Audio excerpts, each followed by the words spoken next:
I've been interested in language learning and linguistics for a long time. I've had my PhD for 5 years already, so by academic standards, it's going stale. And before starting the PhD in linguistics, I worked for Rosetta Stone in retail sales, mostly because it allowed me to study languages all day and try to be like the polyglots I was inspired by. This was 2008, and YouTube was new. Before that, I did an undergraduate specialist degree in East Asian Studies, and before all of that, as a child, I was an army brat and I have French family, so I grew up traveling and I've been fascinated with languages since I first learned at 6 years old that Germans all speak German all the time. They even think in it, they're not just putting on a show. Oh, and around that time, I learned that if you're in France and you can ask for ice cream in French, you get ice cream. There's literally a cornet de glace from my Aunt Lady that changed the entire trajectory of my life. The reason I say all this is that sometimes when you've been doing something for a long time, things that might be confusing or challenging for people who are new to it just don't even occur to you. You forget what it's like to be a beginner. I get asked a lot of questions about not just how to study a language, but even the step before that. How do I choose a language to learn? And it's not just people asking me personally. YouTube's algorithm even suggested that this is a question a lot of people are asking. And with good reason. It's actually not as simple as it may seem. If you're already familiar with my channel, you're probably elbow deep in study materials for a language or two. But I think that when answering this question, along the way, there's some good information for all of us, even the seasoned polyglots. If you're new to the channel, I'm Dr. Taylor Jones. I have a PhD in linguistics from the University of Pennsylvania. My non-YouTube work is all about culture and language, and I'm a language lover who makes content about linguistics and language learning with a decidedly irreverent angle. So whether you're about to enter a new semester and need to meet a language requirement, or you're a recreational language learner, hyper-polyglot gigachad deciding on your 3011th language to study, I've got just what you need to help decide. I'm Dr. Taylor Jones, and this is Language Jones.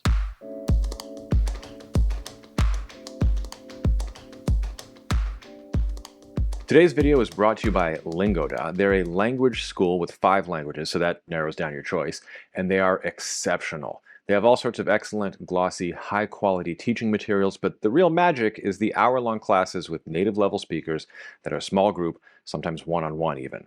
After your introductory classes, they're all in your target language, so you get comfortable listening and speaking from day one.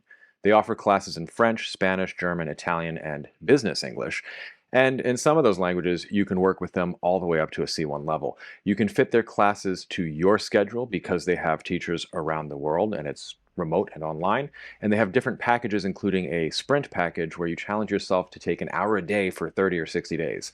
I was blown away by their teachers and their lesson quality, and if I were starting any one of those 5 languages, I would absolutely choose Lingoda as my main course of study, although I'd probably do the Flex package myself.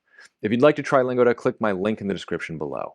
Now, back to the video. The people who ask how to decide what language to learn tend to fall into a few distinct groups. There's the therapy case, there's the scholar, there's the anthropologist. I'll define them each. Leave me a comment, by the way, and let me know which one you are. Back when I worked in retail sales for Rosetta Stone, I found that like half of the job was basically therapy. By the way, you can also leave me a comment if you want an unbiased expert review of Rosetta Stone or other language learning approaches. I've got the definitive account for Duolingo, so why not? Anyway, I worked in Grand Central and sometimes at Times Square, or when I was lucky, the Time Warner Center, where people would just stroll in, toss a black titanium Amex card at me and say, "I'll take 5, you choose which." It's hard to be offended at the level of rudeness from the hyper-rich when you work on commission and their dismissiveness and disdain is paired with basically paying your rent for the month. But in general, I worked in Grand Central among the people and in a more than slightly radioactive hallway. And more than convincing people to buy software they were interested in, most of my job was weirdly giving them permission. I still do a lot of this. Here's what I mean. I get asked some variation of this about once a week. They start with, I really want to learn, let's say, Italian. Great. Why the interest in Italian? I always wanted to go to Florence and sketch all of the statues, and I love the sound of Italian. There's just something about it I'm drawn to. I find learning anything about it just deeply satisfying. Have you ever studied any Italian? No, and that's the problem. I actually studied Spanish in high school. That's great. They're related languages, so you'll have a leg up learning Italian. And this is where it always happens. I actually don't feel confident with my Spanish, so maybe I should just study Spanish instead until I'm really good at it, and then I can learn Italian. Do you enjoy studying Spanish? No. Do you have a plan for assessing when your Spanish is good enough for you to move on to Italian? No. Oh, well, surely you have some pressing need to speak Spanish, like perhaps it's required for your job. No. So freaking learn Italian. I've had this with basically every combination you can imagine. People seem to really insist on completing a task they aren't required to do and that they don't enjoy. And they have to do it before they can live, laugh, love in Italian. It's not homework. It's like a novel. You don't have to finish it if you aren't enjoying it. I know this is also news to some of you.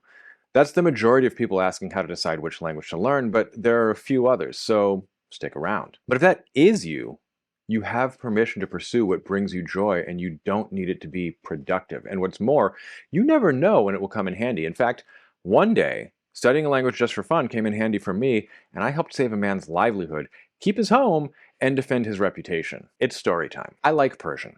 I just like it. I like the little D-voiced trilled R, like I like the rise and fall of the voice. I can probably never, ever go to Iran or Afghanistan, or most of the places it's spoken other than LA, but I sometimes make time to study it just because I like it.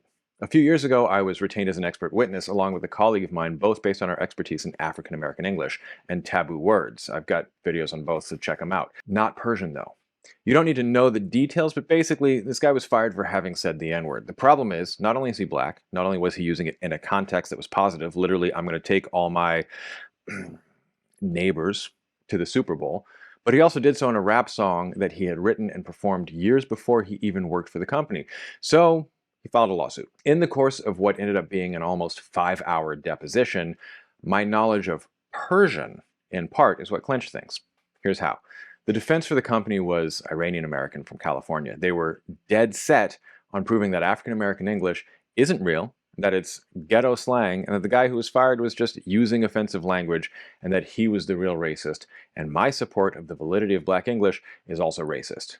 If you want to understand the contours of that very stupid argument, read the comments on my most recent video on black English. At some point, we got into the weeds of how I could even determine that he was speaking a different dialect. The lawyer then demanded to know if, as a linguist, I could recognize any language just by hearing it. I asked for them to clarify if they were genuinely asking if people could recognize languages, which indeed they were. They then demanded that if such a thing were possible, surely I could recognize any language in the world. I was like, there's something like 7,000 languages. Obviously, nobody can recognize any language, but within reason and like large numbers of speakers, yes, this is not like a strange or new claim. People can do this. So then they said, okay, I'll say a word and you tell me what language it's from. And I'm looking at the judge like, really? And the judge is like, I'll allow it. So the lawyer says, and I quote, merci. And here's the thing. They wanted me to say French. It's a really well-known word from French. It just also happens to have been borrowed into Persian, and the lawyer said, the Persian version. It's pretty snappy. Persian version. So I was like, that's Persian. And the lawyer was like, hey, no fair. And then demanded to know how I could know that it wasn't French. So I explained the pitch and intonation were one clue. Merci. The fact that it was pronounced with an apical and not a uvular R was another. The lack of secondary palatalization on the final high vowel was a third. Merci. And of course, it's a loan word in Persian from French, and I know the lawyer's name and location and could see that they were Persian. They doubled down and asked, so if I said, what would you say? And I'm like, خوبم merci, bad نیستم, bad نیستم, به شما. At this point, the transcriptionist was like, what the hell? I'm not certified for this. I couldn't resist one final flex, so I said, don't worry, I can provide you with a transliteration and a translation. Ultimately, the guy who had lost his job and was on the verge of losing his home and car, he won a large settlement. The point of this story is really that when you love something, you never know when it's going to be useful. It's also just a bizarre story, and there's a lot more to that one deposition, but that's for a different day. Expert witness work is really wild. And don't get me wrong, maybe it's never useful, but you deserve to be happy. I'm going to say it again. You deserve to be happy. If you want to study something, it doesn't have to be productive. You can just have fun. Okay, so next up, the scholar. You got a language requirement for school. This is tricky, and there's a lot of different right answers and a lot of wrong answers. The first question to ask yourself is, what is available to you? If your school offers French, Spanish, German, and Latin, and you have to pick one, you have 4 options, and then it's just weighing those. That's literally my high school when I had a language requirement for the International Baccalaureate, by the way. But let's say you have a language distribution requirement, and you're somewhere like UPenn, which until recently had a great African Studies Center. Now you have Wolof and Swahili and Zulu to choose from, not to mention tons of other languages like Mandarin and Portuguese from other parts of the university. So how do you decide? Well, one is just what speaks to you. What will you be motivated to do? And that can come in different flavors. Maybe, like me, you could just savor Persian words all day long. When it comes time to sit down and study, to pass your tests, that's not going to be a problem because you just enjoy the dopamine hit of words like Bemorestan. But we can also be practical. There's two flavors of practical. First, what will you be likely to succeed at? I assume nobody watching this channel has this problem, but hilariously, racism used to create serious issues for a small number of undergrads at University of Pennsylvania every year. They would take Introduction to African Languages or even Introduction to Zulu, thinking that African languages were primitive and therefore easy. Whoops. It was hilarious to watch. But for real, Spanish is going to be easier for a native English speaker than Mandarin is or Zulu is. It's got 5 vowels that you basically already know how to make, and something like 40% of the words are freebies like revolucion, or widely known like sombrero and siesta. Yeah, you'll have to learn how to use the subjunctive, but like, welcome to language learning. Mandarin, on the other hand, has almost no freebies except like shafa and moto sho. The vowels and consonants are weird for native English speakers, and there's tones, not to mention the writing system. Personally, that makes it more appealing for me, but if you're not ready for all that, and you're working within a system where you have to pass a test on a deadline, then there's nothing wrong with picking something you know you can do. The other version of practicality might push you towards Mandarin. What's the payoff long term? If you're doing a business degree or, I don't know, international relations with a focus on maritime law, knowledge of Mandarin might be a tremendous career boost. So if it's fun for you and you think you can really excel at it, that could be the practical answer. The key is to avoid locking yourself into something that you dislike. You should know very, very quickly if you enjoy learning the language or if you don't. If you don't have compelling reasons you have to learn something you don't like, then you really shouldn't be punishing yourself. And there will always be someone who is more motivated and maybe a heritage speaker. So you're not going to hate study yourself into a lucrative career, at least not without a lot of Adderall and more hate and logistical organization than I can muster. There's another important point here. You can always learn something else for fun. Yes, there's only so many hours in the day, but that's okay.